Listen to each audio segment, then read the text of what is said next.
Humugot ng malalim na hininga si Marcus. Sobrang lalim na sugat sa kanyang puso na hindi siguro titigil ang pagdurugo noon. Maybe we could love each other more than friends, but we're not meant to be lovers. Nagtagis ang kanyang bagang at maras niyang pinunasan ng kanyang mga luha. Ang hirap pa rin tanggapin na kahit minahal siya ni Alexandra, hindi pa rin yun umabot sa puntong higit sa pagkakaibigan. Binaba niya ang tawag at tinakpan ng kanyang muka. Umiyak siya hanggang sa pakaramdam niya wala na siyang iiyak pa. Sobrang sakit. Mukhang wala na talaga. Hanggang dito lang. Hanggang dito na lang. Tumayo siya saka sinuot ang itim na sombrero. Nakaitim rin siyang t-shirt at itim na pantalon. Kahit niya alam na pa niyang wala na siyang pag-asa, susubukan niya pa rin na umalis ng bansang ito. Maaari siyang pumunta sa Guatemala. Pagkalabas niya ng kwartong inuko pa, sinigurado niyang maayos ang kanyang sombrero at hindi na makita ng buo niyang muka. Gamit ang taxing binook niya ay kaninang madaling araw, maaari siyang makalis ng Mexico. Can we avoid the checkpoints? I really need to be at Guatemala first. Saad niya sa driver. Tumangot sa siya sinilip sa rearview mirror. Mukhang biyasa ng taxi driver dahil nakaiwas to sa ilang checkpoints. Hindi na gaanong mahigpit ang mga highway, lalo pa ngayon nasa custody ng mga pulis si Damon. Nasa highway na sila, malayo sa mismong kabiasnan ng Mexico nang pinikit niyang mga mata. Hindi maayos ang naging tulog niya kagabi, kaya gusto niyang umidlip man lang, ngunit ilang minuto lang ang pagkaidlip nang biglang pumutok ang gulong ng sasakyan. Nagpagewang-gewang ang sasakyan at mabuti na lang at hindi sa kapwa sasakyan tumama ang taxi, kundi talagang malaking disgrasya. Shit! Gulat niyang sigaw nang tumigil na sa wakas ang sasakyan. Nang tignan niyang driver, wala na tong malay. Mabuti na lang at hindi tumamang ulo nito sa manibela dahil lumarang airbag ng sasakyan. Shit, ngayon pa talaga. Mula sa rearview mirror napansin niyang dalawang sasakyan na tumigil sa kanilang likod. Nilingon niya ito at nakitang mabilis na bumabang mga kalalakihan. Nagtagis ang kanyang bagang, hindi pala ito isang simpleng aksidente lang. Mukhang may bumaril sa kanyang sinasakyan. Shit, ngayon pa talaga. Bago pa siya makatakas, tumigil na sa magkabilang pinto ang ilang kalalakihan. Nagtatagis ang kanyang bagang. Sinubukan niyang ilabas ang baril sa kanyang bag, ngunit alam niyang wala na siyang laban pa kung sakaling subukan niyang manlaban. Binuksan ang pinto ng isang lalaki. Sumilip ang seryosong mukha ni James. Matalim ang tingin nito sa kanya. He's still alive, Gareth. Saad nito. Kumunot ang kanyang noo. Hinawakan siya ni James sa braso at hinila palabas ng taxi. Nang makalabas siya, sinubukan niyang palisin ang kamay ni James pero mabilis itong pinilit ang kanyang kamay. Dahilan para mapadaing siya. Your son's not here, muling imporma ni James. Hindi niya makita si Gareth kahit pa nang ilibot niyang kanyang tingin. Samantalang sa isang lumang factory sa gilid ng daan ay nasa rooftop si Gareth. Nakadapa pa rin siya, hawak ang sniper sa kanyang mga kamay habang sinisilip si Marcus at James. Pusasan niyo, ilipat niyo sa van. Utos niya, tama ang kanyang hinala. Sa Guatemala, sunod na pupunta si Marcus kung sakaling malaman nito na pinaghahanap na siya ng mga pulis sa Mexico. Ang totoo niyan ay may isang highway na hindi niya pinalagyan ng checkpoint upang makasigurado na sa highway na ito dadaan ng taxi na sasakyan ni Marcus.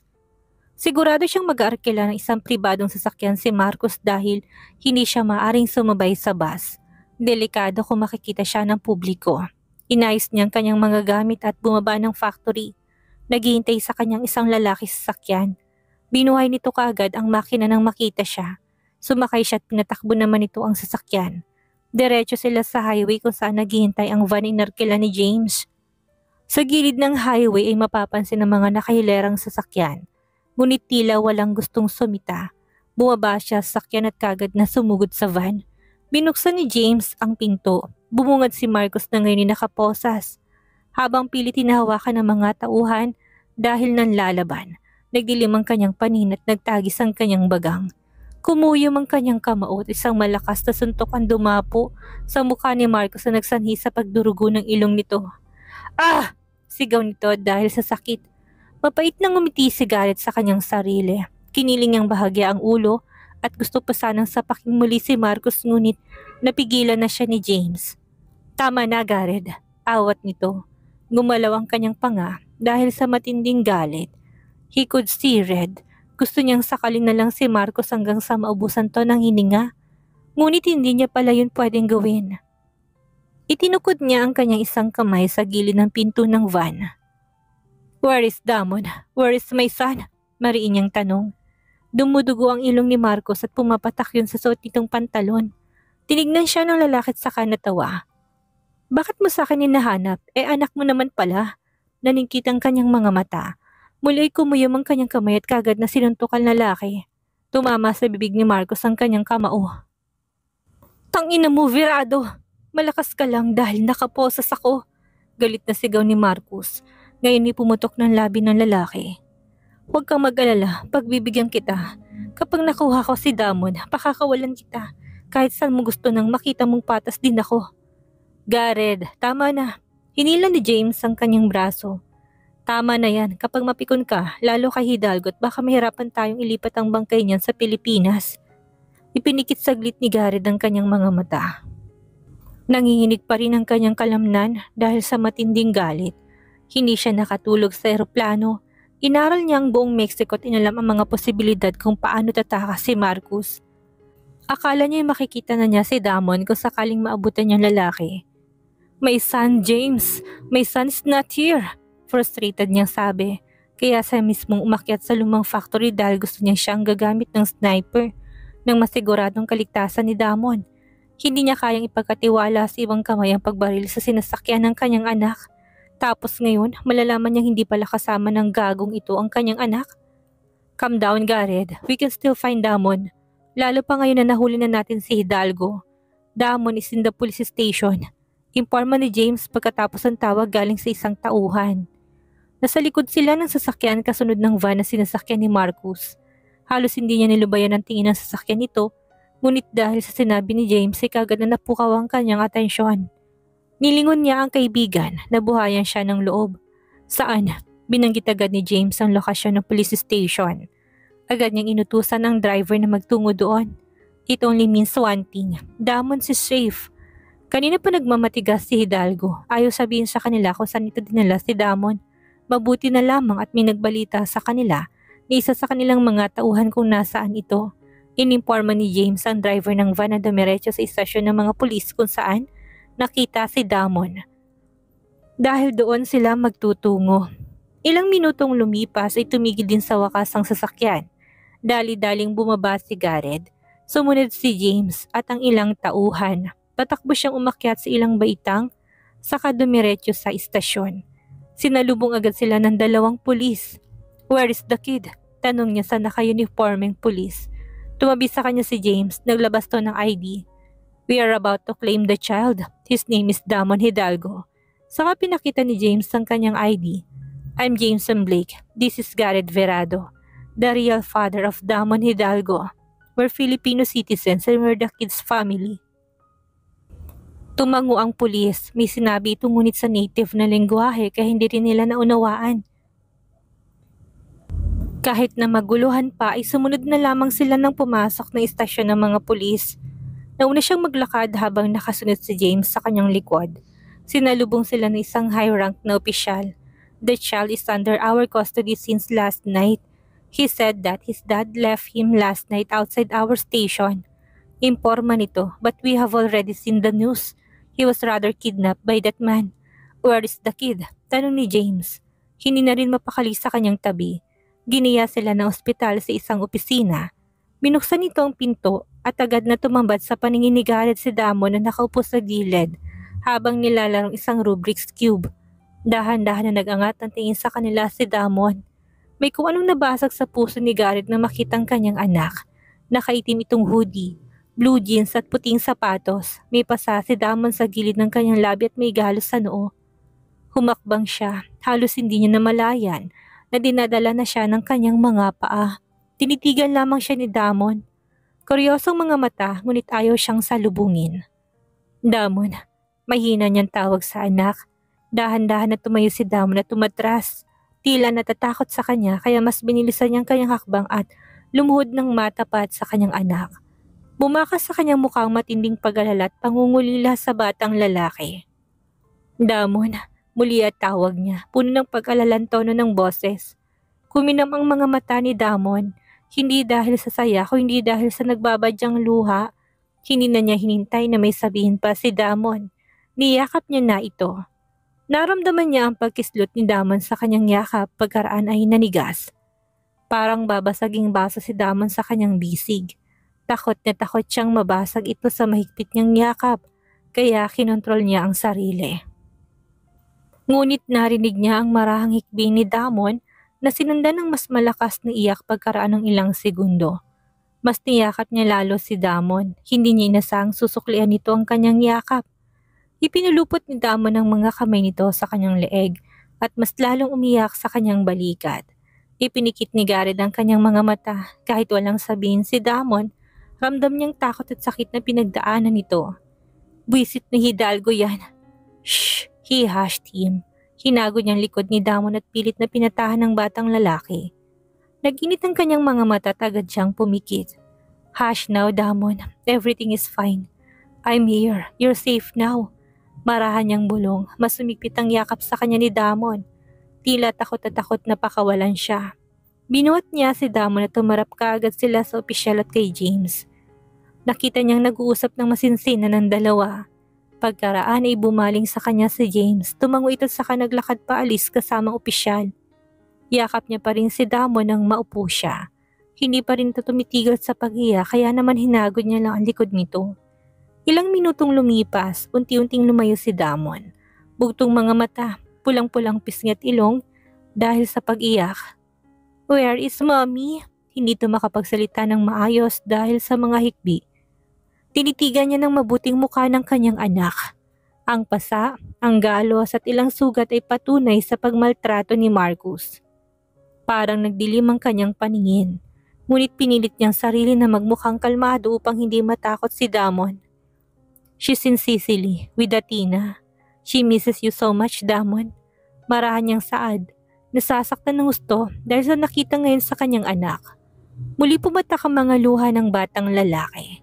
I miss her too. I miss Athena. Also, are you taking me home? Hikbi nito, parang pinipigang dibdib ni Garrett sa kanyang nakikitang takot at pangungulila sa mga mata ni Damon. Noon, tila walang emosyong mababasa sa mga mata ni Damon, ngunit ngayon hindi may tagong takot. Huminga siya ng malalim at ginulo ng bahagya ang buhok ni Damon. I will take you home, Damon. I will take you home. Pangako niya. Suminghot-singhot si Damon, marahan itong tumango at sumandal sa kanya. Damon, tawag niya, ngunit hindi ito sumagot. Sinubukan niya silipin si Damon, ngunit nakita niya naging maputla bigla ang mukha nito. Nangilapat niya ang palad sa noo ng kanyang anak ay malamig, ngunit parang masyadong malamig. Damon, wake up! Damon, tawag niya. Nang marahan niyang hugugin si Damon, hindi pa rin ito gumising. Sinubukan niyang itaas ang suot nitong hoodie at nalaki ang kanyang mga mata nang makitang puno ng pasa ang tiyan at dibdib ni Damon. Damon, tawag niya. Bumukas ang pinto ng opisina, tumayo siya at kaagad na tumakbo palabas ng silid. Si James na kadarating lang ulit ay nagulat sa kanya. What happened? Sumunod agad si James sa kanya. Nawalan ng malay si Damon. I need a doctor! Sigaw niya na makalabas ng opisina. Damon, tawag niyang muli. Ngunit hindi pa rin gumising ang bata. Let's go to the hospital, Garrett. Patakbong lumabas si James para tawagin ang kanilang sasakyan. Ang mga pulis na sa kanilang likod ay nagtataka pero hindi na gumawa ng hakbang. Alam nilang doktor nang kailangan ng bata. Damon, wake up please! Pagmamakaawa niya sa nanginginig na boses. Ako na, Alexandra. Pinigilan ni Pablo si Alexandra na bumaba pa ng kama para pulutin ang basong nahulog. Pasensya na, hindi ko sinasadya. Hinging paumanhin ni Alexandra sa lalaki. Biglang na lamang siyang nakaramdam ng pagkahilo at nabitawan niyang hawak na baso, kaya nabasag tuloy ang tumama sa sahig. Umuklo si Pablo para pulutin ang kalat, sakto naman na pumasok si Athena sa kwarto. Matamlay at medyo namumutlang mukha ng kanyang anak. Athena, tawag niya, nag-aalala. I don't feel well, ma'am. Malungkot na imporma ng kanyang anak habang lumalakad palapit. Come here, baby. Dahan-dahan lumapit si Athena at umakyat sa kama. Tumingin ito kay Pablo na ngayon ay namumulot ng mga basag na parte ng baso. What happened? Kuryoso nitong tanong. Nilapad niyang kanyang palad sa noo ng kanyang anak at pinakiramdaman. Hindi naman ito mainit. The glass tip in my hand, paliwanag niya. Pablo, tawag niya sa lalaki na ngayon dahan-dahang nagangat sa kanya ng tingin. Pwede mo bang tingnan si Athena? Namumutla siya at mukhang nangihina. Pero wala naman siyang lagnat. Tumango si Pablo. Tumayo ito't sinulyapan ng tingin si Athena na ngayon ay paunti-unting nahiga sa kanyang tabi. Maayos pa naman kanina si Athena. Nakikipaglaro pa siya, hindi ba? Dadalhin ko lang sa ibaba itong basag na baso tapos babalik ako. Tumango siya at nagpasalamat sa lalaki. Malaki talagang tulong na natanggap niya kay Pablo, lalo na ngayon na umalis na ang personal niyang nurse. Tanging si Pablo na lang ang tumutulong sa kanya sa maliit at malaking bagay. Hinalikan niya ang noon ni Athena at masuyong nagtanong. How do you feel, Athena? Umiling si Athena. I don't know, Mom. My body hurts. Which part? All. Sagot nito. Natigilan siya. Kanina lamang ay hyper pa ito. Nakikipaghabulan pa kay Pablo nang bumaba sila sa sala. Tapos ngayon masakit ng buong katawan. Hinaplos ng braso ni Athena. Nag-aalala na kakaganito. Biglang kanyang anak. I miss Damon. Marahan itong sabi. Umawang ang kanyang labi. May kakaibang kaba ang biglang nabuhay sa kanyang dibdib. Si Damon, sana naman hindi. Napapansin niya noon kapag may sakit ang isa sa kambal, nanghihina din ang isa. Kagaya na minsang nagkasakit si Damon kahit wala namang lagnat si Athena ay hindi rin to makabangon sa higaan. Pagod na pagod daw ang katawan niya kahit nakagigising pa lang ng umagang iyon. Ganon din ang minsang magkaroon ng flu si Athena. Matamlay din si Damon at walang gana, kaya minsan pareho silang dinadala sa ospital. Sana'y walang nangyaring masama kay Damon, bulong ng kanyang isip. Pumasok si Pablo ng kwarto, may dala itong thermometer. Agad na lumapit si Pablo sa kanila at nilagay sa kilikili ni Athena ang thermometer bago bumalik ulit kung saan nahulog ang baso kanina. Pinunasan ni Pablo ang basang sahig gamit ang dalang towel. Tumawag na ba si Gareth? Maingat niyang tanong. Hindi pa, sagot ng lalaki. Nasa Mexico na sila, hindi ba? Sinalyapan siya ni Pablo at marahang tumango. I'd give them a call later, Alexandra. Huwag kang mag-alala, tumayo muli si Pablo. Tapos nang linisin ang sahig at ngayon na naglagay na ng alcohol sa kamay bago bumalik kay Athena. Okay naman ang temperature niya, wala siyang lagnat, imporma nito. How do you feel, Athena? Tanong ni Pablo. I feel weak, sagot ng bata. My body hurts, Tito Pat. Saglit siyang sinulapan ni Pablo at pagkaraan ay pinisil nitong pulsuhan ni Athena. Pinakiramdaman ng pulso at kumunot ang noo. Her heartbeat is normal. Kanina'y malakas pa naman si Athena. Madalas kapag may sakit si Damon, nanghihina rin si Athena. I don't know if it's because they're twins or what. Pero ganyan laging nangyayari. Kumunot lalong noon ni Pablo at tinignan siya. Marahang umiling ang lalaki at huminga ng malalim. Don't think too much, Alexandra. Baka napagod lang si Athena kanina sa paglalaro niya. Pagpahingahin na muna natin ang bata. Ngunit hindi siya kumbinsido na pagod lang si Athena. Kahit paano bilang isang ina, may kutob siyang may hindi magandang nangyayari sa isa niyang anak. Can you call Gareth now? Sandra, please. Pablo, subukan mo lang. Kinapa ng lalaki ang phone nito, tinipa ang number ni Gareth. Ni loudspeaker nitong phone, nagring ngunit walang sumasagot. How about James? Muli nagtipa si Pablo at tinawagan ang number ni James. 3 ring lang ay sumagot ang lalaki. What is it? Tanong ni James na sumagot to. Nagkatingin na sila ni Pablo. Where are you? Nakuha niyo na ba si Damon? Tanong na lalaki sa kalmadong boses. We're in the hospital. Sagot nito. Parang binuhusan ng malamig ng tubig ang ulo ni Alexandra. Agad na nagkarera ang kanyang dibdib. Bakit? Ano nangyari, James? Tanong ni Pablo. Nasa emergency room si Damon. Nawalan siya ng malay. Marami ring pasa sa buong katawan. Baka may bali o internal bleeding. Shit! Malutong na mura ni Pablo. Halos kapusin ang hininga. Napatay yung lalaki at sinulyapan siya. Agad itong tumalikod at naglakad paalis. Naiwan siyang nagugulumihanan. Si Damon, nasa ospital ng kanyang anak. Pablo! Tawag niya na makabawi sa kanyang pagkabigla. Nagbaba siya ng tingin kay Athena at nakitang nakatulog na ito. Agad na nagbagsakan ng kanyang mga luha. Tamang ang kanyang kutob na may dinaramdam ngayon si Damon. Samantalang sa labas ng kwarto ay paulit-ulit na nagmura si Pablo. Hindi siya mabuting tao. May mga nagawa rin siyang mali pero hindi niya kailanman naisip na mananakit ng inosenteng bata. Where is Marcus? Si Marcus bang gumawa nito kay Damon? That's our theory. Isinuko ni Marcus kagabi si Damon sa mga pulis. Pinilit na tawagan ng pulis ang number ni Alexandra pero ang number ng dating bahay nilang nakakontak. Hindi mismo si Alexandra. Kaya hindi nila nasabi na sa kanila na si Damon. Ang hayop na Hidalgo na yan, buhay pa ba? Nagtatagis ang kanyang bagang, ngunit tugulan niya. Dahil sa nangyari kay Damon, hindi nabubuhay ang panigarit si Marcus. Kung sakaling buhay pa ito hanggang ngayon. Nasa van, humihinga pa. Nakausap ko ng isang opisyal dito sa Mexico. Pumayag silang kami ng magresolba sa kaso ni Marcus. Baka dalhin namin sa Pilipinas. Gago ka ba? Bakit hindi nyo nalang tuluyan? Barilin nyo o kaya lumpuhin nyo. Hanggang sa magmakaawa siyang patayin nyo na lang. Narinig niyang buntong hininga ni James sa kabilang linya. Si Garrett pa rin na magdedesisyon sa bagay na yan. Pero tingin ko, hindi naman pwedeng barilin na lang ang Hidalgo na ito. Kahit na gustuhin namin. Nabanggit niya si Natalie. Si Natalie? Kumunot ang noon ni Pablo. James, narinig niya ang boses ni Garrett sa kabilang linya.